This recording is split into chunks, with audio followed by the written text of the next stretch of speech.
Are you ready to absolutely nail your exam on social influence and group processes? Well, you've come to the right place.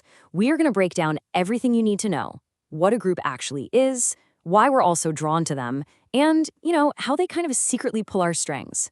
By the time we're done here, you'll have all the key concepts down cold. Let's jump right in. So, here's our game plan. First, we'll figure out what makes a group different from, say, just a crowd. Then we're going to dig into the psychology of why we have this deep need to belong. After that, we'll look at the blueprint for how groups get started. And finally, we'll get into the really powerful and sometimes kind of weird ways they influence us. And of course, we'll wrap it all up with the key takeaways you need for your exam. All right, first up, let's tackle a question that sounds super simple, but is actually a huge deal for your exams. What's the real difference between a group and just a bunch of people? I mean, really think about it. Picture a crowd of people at a concert, or all the cars stuck in a traffic jam. Would you call them a group? In everyday chat? Yeah, maybe. But in psychology, the answer is a definite no. And understanding why is absolutely crucial. This table here just lays it all out so clearly. You see, a crowd is just a bunch of people together by chance, no real connection. An audience, well, they're together for a reason, like watching a movie, but they're passive. And a mob, that's when things get emotional and often a little chaotic. But a true group, as you can see right up top, is a whole different animal.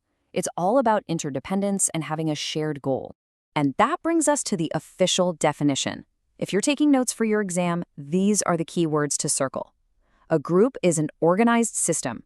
The members are interdependent, which just means they rely on each other. They have common motives, a shared purpose, plus defined roles and norms that shape their behavior. Think about a project team at school. You have a shared goal, get a good grade. You depend on each other to do the work. You have different roles, and you have norms, like showing up to meetings on time. See? That's what makes it a real group. Okay, so now we know what a group is, but that leads to the next big question. And trust me, this one comes up a lot on exams. Why?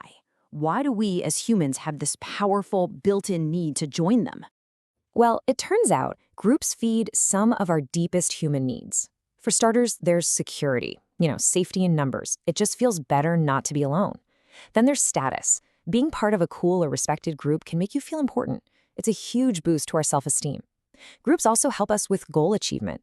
You can't win a football game all by yourself, right?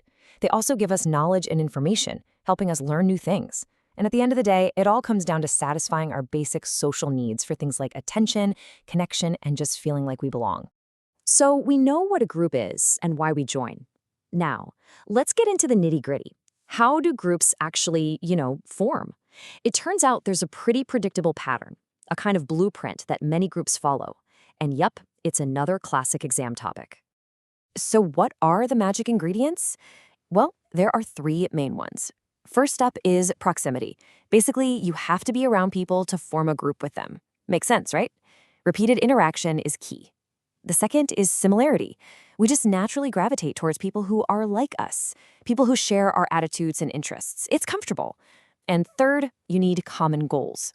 Nothing brings people together like a shared mission, whether it's winning a competition or just trying to pass a class. And this right here, this is a big one. Tuckman's 5 stages of group formation. You're definitely going to want to know this. It all starts with forming, where everyone's being polite and figuring things out. Then comes the drama, storming. This is where conflict happens as people jockey for position and control. If a group can get through that, they hit norming, where they finally agree on rules and start feeling like a real team. That leads to performing, where the group is a well-oiled machine getting the job done. And for many groups, there's a final stage, adjourning, when the task is over and everyone goes their separate ways. And what holds a stable group together? Well, you can think of it like it's built on these 4 pillars. You've got roles, like the leader, the note-taker, the funny one. Then you have norms, which are those unwritten rules, like don't be late. There's status, which is just about the social ranking within the group. And finally, and maybe most importantly, there is cohesiveness. That's the we feeling, that special glue that makes people want to stick together. Okay, now we're getting to the really juicy stuff, the hidden power of groups. Being part of a group can change us in profound ways, sometimes for the better, and sometimes, well, not so much. We're going to look at one of the most famous examples of how being in a group can totally change our individual behavior. Okay, be honest. Have you ever been in a group project where you felt like you were doing all the heavy lifting while someone else just coasted? Yeah, that feeling has a name. It's called social loafing. It's this weird tendency for people to put in less effort on a task when they're in a group compared to when they're working alone. It's like they feel they can just hide in the crowd. So why on earth does this happen? Well, the biggest reason is that responsibility gets spread out. When everyone's responsible, it can feel like no one is. People think, my individual effort won't really make a difference anyway, or no one will notice if I slack off a bit. It becomes super easy to just become a free rider, getting all the benefits of the group success without putting in the work. So the big question is, how do you fix it? This is a great thing to know for exams. The solutions are actually pretty logical. You have to make each person's contribution identifiable. You have to make the task feel important and make everyone feel like their specific job is valuable. And remember that cohesiveness we talked about? You've got to build that up. When people actually care about their teammates, they are way less likely to let them down. All right, we have covered a ton of ground, so let's do a super quick summary to make sure all these key ideas are locked in for your exam. This is your rapid-fire review. So, let's recap. We started by defining what a group really is. Remember, it's all about interdependence and shared goals. Then we looked at all the reasons we join them, from security to self-esteem. We unpacked the blueprint for how groups form, starting with proximity and similarity, and moving through Tuckman's 5 stages. And finally, we saw how groups can influence us, focusing on that classic problem of social loafing and how to beat it.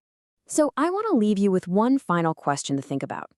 Consider the most important groups in your own life, your friends, your family, any teams you're on, and ask yourself, does that group bring out the best in you? Does it make you stronger? Or does it sometimes let you fade into the background and hide? The answer says a lot about the group, and maybe a little bit about you too. Thanks so much for tuning in, and seriously, good luck on your exams.